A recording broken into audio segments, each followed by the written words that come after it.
Well, that's a very interesting dilemma. Should I use my gifts in a secular context, or should I pursue a vocational ministry, gospel ministry? And to be clear, it's a very difficult thing to discern. It's not very straightforward. And I think we're tempted to make that decision based on giftedness. If the person has the giftedness to teach, or they have an affinity for the word, and that perhaps they should be pursuing gospel ministry.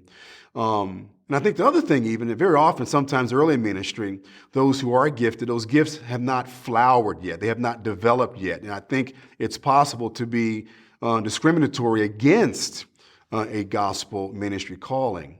But the thing I look for is, where's the passion?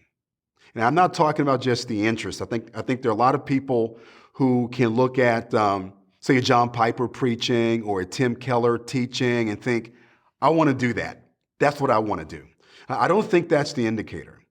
My question is do you have a true burden and heart for God's people, and a yearning desire to see them grow?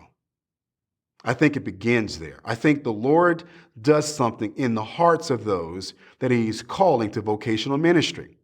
And just because you have an interest or ability to do something secular does not mean that you should do that. And I think the inverse is also true. And so when I talk with the folks in our church, there are lots of young people in our ministry, I try to get a sense as to where their heart is, believing that if there's real conviction and a burden for people and their growth in Christ, that is probably a sign, may not be proof, but a sign that the Spirit of God is leading them to devote their lives to that.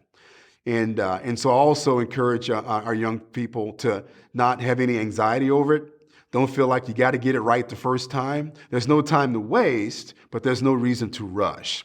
And I've learned that the Lord is sovereign. He tends to get His man or woman depending on the nature of the ministry.